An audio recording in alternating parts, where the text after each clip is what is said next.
आप सभी विद्यार्थियों को हमारे गुरु ज्ञान मंदिर यूट्यूब चैनल में स्वागत और आमंत्रण है। आज मैं आप लोगों के लिए एक संस्कृत का महत्वपूर्ण क्लास लेकर आया हूँ, यानी शब्द रूप बनाना। आज मैं आप लोगों के लिए अकरांत नपुंसक लिंग शब्द रूप लेकर आया हूँ, यानी अकरांत नपुंसक लिंग रूप कैसे बनते हैं उनके नियम को लेकर आया हूँ। बहुत से विद्यार्थियों को शब्द रूप याद करने, लिखने और पढ़ने में बहुत कठिनाई होती है। इसी उद्देश्य से मैं आप लोगों के लिए, ताकि आप लोगों को ये शब्द रूप आसानी से याद हो जाए और आसानी से आपको याद रहे, आसानी से आप याद कर सके और आसानी से पढ़ सके, इसलिए मैं इस शब्द रूप के आसान नियम को लेकर आता हूँ। मैंने इसके पहले 2 वीडियो आप लोगों को पढ़ा चुका हूँ, जो शब्द रूप के यानी अक्रांत, स्त्रीलिंग और पुल्लिंग शब्द रूप को पढ़ा चुका हूँ। आज मैं आप लोगों के लिए अक्रांत नपुंसक लिंग के बारे में पढ़ाऊंगा। और यदि आपने ये वीडियो ध्यानपूर्वक देख लिया तो आप लोग जितने भी अक्रांत नपुंसक लिंग शब्द रूप होते हैं, आप आराम से उन्हें बना लेंगे, उन्हें याद कर लेंगे और उन्हें पढ़ के समझ लेंगे, जिससे आपको संस्कृत पढ़ना, लिखना और उसका अनुवाद करना बहुत ही आसान हो जाएगा। चलिए हम देखते हैं।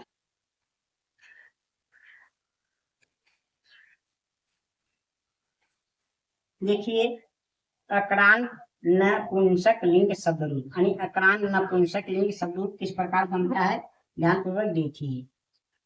जैसे आपको जल क्या है, एक यानी नपुंसक लिंग है, यानी वस्तु है। और वस्तु क्या होता है, नपुंसक लिंग होता है, यानी फल हो गया, जल हो गया, पुष्प हो गया, पुस्तक हो गया, कलम हो गया, चक्र हो गया, मुख हो गया, पत्र यानी चिट्ठी हो गया, पात्र यानी बर्तन हो गया। ऐसे कितने भी जो संसार में बहुत से यानी नपुंसक वस्तुएं हैं, यानी जो निर्जीव वस्तुएं होते हैं लगभग, वो नपुंसक लिंग में आते हैं। संस्कृत में उनके सभी रूप आप आराम से बना सकते हैं। बस इनके लिए क्या करना है, आपको तो याद रखना पड़ेगा विभक्ति। तो सभी को याद होता है कि विभक्ति संबोधन को लेकर 8 होते हैं और वचन इसमें 3 होते हैं संस्कृत में, एक वचन, द्विवचन, बहुवचन। ये तो आपको ध्यान में ये याद रखना है कि यहाँ विभक्ति इस तरफ होते हैं, यानी 8 संबोधन को लेकर और वचन 3 होते हैं। तो हमें क्रम से एक वचन, द्विवचन और बहुवचन को याद करना है और इनके किस तरह हम आसानी से याद रख सके, आसानी से भूलने को इसे बना लें और किस तरह हम आराम से उसे याद कर लें। क्योंकि ये बहुत से 10वीं और 12वीं की परीक्षाओं में भी बहुत इससे पूछे जाते हैं कि पुष्प का चतुर्थ विभक्ति बहुवचन क्या होगा। ऐसे कई प्रश्न पूछे जाते हैं। तो इसलिए कक्षा 6 से लेकर कक्षा 12वीं तक ये क्लास बहुत ही महत्वपूर्ण होने वाला है। आप लोग ध्यानपूर्वक देखिए। लेकिन इसके लिए क्या करना होगा, आप लोगों को 3 वाक्य याद करना पड़ेगा। यदि हमेशा के लिए आप 3 वाक्य याद कर लिए तो आप जितना भी अक्रांत नपुंसक लिंग शब्द रूप बनाना होता है, आराम से आप बना लेंगे। जैसे 3 वाक्य हैं।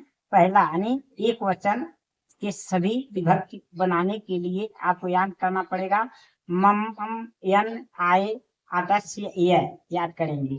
दूसरा यानी द्विवचन बनाने के लिए, द्विवचन के सभी विभक्ति बनाने के लिए आपको याद करने पड़ेगा ए, दो, अभ्याम, 3 और यह 2, यानी अभ्याम ये 2 बार होता है, अभ्याम 3 बार का यो होता है, जो क्या होता है वो 2 बार होता है। और यानी बहुवचन का सभी विभक्ति बनाने के लिए आपको याद करना पड़ेगा आन 2, ए, अभ्यय 2 और अनाम एक वाक्य में याद करना पड़ेगा। यदि आप इतना याद रख सकते हैं तो आपको कभी भी अक्रांत नपुंसक लिंग बनाने में कोई दिक्कत नहीं होगा और कभी भी आप शब्द देखते ही उसका जान जाएंगे कौन सा एक वचन है, कौन सा द्विवचन है, कौन बहुवचन है, कौन षष्ठी विभक्ति है, कौन षष्ठी विभक्ति है, कौन संबोधन है, कौन यानी तृतीय विभक्ति। आराम से आप पहचान लेंगे, जान लेंगे। इसके पिछले मैंने इस पर आधारित 2 वीडियो अपलोड कर चुका हूँ, आप इसे देखिए ध्यानपूर्वक। देखिए जैसे दिया है ममन एनन, यानी पहले शब्द में क्या रहेगा, मम जुड़ाएगा आधा म, यानी तब हो जाएगा फलन। दूसरे में भी वही जुड़ाएगा क्योंकि 2 बार है मम, यानी फलम, फलम, फलम। और तीसरे में क्या ए है तो एक मात्रा लग जाएगा, यानी फले हो जाएगा। ए से एक मात्रा, आ से आ का मात्रा होता है, सब ध्यान रखिए। और इसमें क्या है, चले और न जुट जाएगा, यानी फलेन हो जाएगा, यानी फलेन।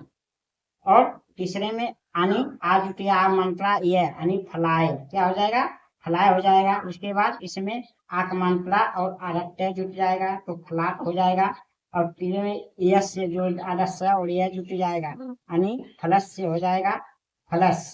और इसमें ये जुट जाएगा यानी फले। और ये क्या होता है, हमारा ए हे लिख दिया जाता है संबोधन में, हे फले या फलम कह सकते हैं, हे फल या हे फलम, हे फल कह सकते हैं इसे। तो हमारा यानी फल का एक वचन सभी विभक्ति किस प्रकार हो गया, फलम फलम फलेन फलाए फलाट फलस फले हे फल, इस प्रकार प्रयोग कर सकते हैं। अब हम देखते हैं द्विवचन के सभी विभक्ति बनाने के लिए आपको ये दूसरा वाक्य याद करना पड़ेगा, ए दो अभ्याम तीन यो दो। हम कैसे बनाएंगे, यानी ए दो बार यानी एक की मात्रा रहेगा यहाँ तो हो जाएगा फले, क्या हो जाएगा, यानी फले, यानी द्वितीय विभक्ति में भी ये लगेगा तो फले। और यहाँ क्या लगेगा, अभ्याम लगेगा तो आ से आ का मात्रा अभ्याम, अभ्याम तो हो गया फलाभ्याम, क्या हो गया हमारा तृतीय विभक्ति चतुर्थ विभक्ति और पंचमी विभक्ति में ही रहेगा फलाभ्याम, तो फलाभ्याम यानी फलाभ्याम। इस प्रकार आपका बन गया फलाभ्याम। इस बार ये भी फलाभ्याम, क्या हो गया, फलाभ्याम हो गया, यानी फलाभ्याम फलाभ्याम फलाभ्याम। अब हो गया यानी क्या, अब फलाभ्याम यानी यो दो बार यानी फलयो, फलयो फलयो। और ये क्या हो जाएगा, वही यानी द्विवचन का प्रथम विभक्ति यानी फले तो हे लग जाएगा, हे फले, क्या हो जाएगा, हे फले। और इसी प्रकार अब हम क्या हो गया, इस प्रकार याद करेंगे यानी फले फले फलाभ्याम फलाभ्याम फलाभ्याम फलियो फलियो हे फले, आराम से आपको याद रहेगा। अब हम देखते हैं बहुवचन किस प्रकार बनाते हैं। बहुवचन देखिए, बहुवचन के लिए ये वाक्य आपको याद करने पड़ेगा, आनी दो बार, ये भी है दो बार, आनान और एक। तो देखिए आनी दो बार तो फलान, क्या हो जाएगा, फिर आ का मंत्र लग जाएगा नपसुती मंत्र नी, यानी हो गया फलान। ये भी हो जाएगा फलान, यानी फलान फलान हो गया।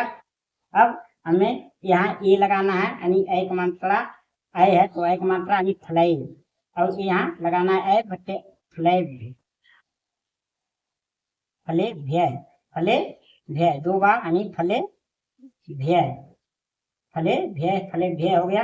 इसमें लगाना है फला नाम तो आ नपरंता ना में, यानी फला नाम हो गया, फला नाम। उसके बाद फलेश एक मात्रा और सु यानी फले, यहाँ हो जाएगा फलान, फलान और हे लग जाएगा तो हो जाएगा हे फलान, संबोधन हो जाएगा हे फलान। इस प्रकार आप इसे बहुवचन का रूप याद कर सकते हैं, फलान फलान फले फले भयम यानी फले भय फला नाम फलेश हे फलान। इस प्रकार आप फल का रूप याद कर सकते हैं। इसी प्रकार जल का रूप बना सकते हैं, यानी जल का, इसी प्रकार पुष्प का, इसी प्रकार पुस्तक का, इसी प्रकार कलम का, इसी प्रकार चक्र का, इसी प्रकार मुख का, पत्र का, पात का, आदि जितने होते हैं अक्रांत नपुंसकलिंग आदि रूप इसी के आधार पे बना सकते हैं और आराम से आप याद कर सकते हैं। मुझे आशा है कि ये वीडियो आप लोग को बहुत ही पसंद आया होगा और इस नियम के अनुसार आप हर रूप बना लेंगे और आपको बहुत ही इससे सहायता मिलेगा। यदि आप लोगों को हमारा ये संस्कृत का क्लास अच्छा लगा हो तो आप लोग से प्रार्थना है कि अधिक से अधिक लाइक करिए और शेयर करिए ताकि ये वीडियो बहुत से विद्यार्थियों तक पहुंच सके। और कमेंट करके अवश्य बताइए, क्योंकि कमेंट नहीं आ रहे हैं हमारे वीडियो पर, इससे हमें पता नहीं चल रहा कि आप लोगों का रिस्पॉन्स क्या है, आप लोग को वीडियो पसंद आ रहा है कि नहीं। आप लाइक करिए और कमेंट करिए, अगर बुरा लग रहा है तो भी बताइए जिससे मैं अपने कमियों को दूर कर सकूं, यदि अच्छा लग रहा है तो बताइए जिससे मेरा प्रोत्साहन और बढ़े। इसलिए आप लोग कमेंट अवश्य करिए, लाइक अवश्य करिए और हमारे वीडियो को शेयर करिए। और आप लोग से रिक्वेस्ट है कि आप लोग हमारे गुरु ज्ञान मंदिर यूट्यूब चैनल को सब्सक्राइब करके अपना प्रेम भरा सहयोग दीजिए, ताकि मैं भविष्य में आप लोगों के लिए अपने गुरु ज्ञान मंदिर पर हर विषय पढ़ाने की योजना बनाया हूँ। क्रम से यदि आप लोग का सहयोग मिला तो मैं ऐसे ही आपको क्रम से हर विषय पढ़ाने की कोशिश करूंगा।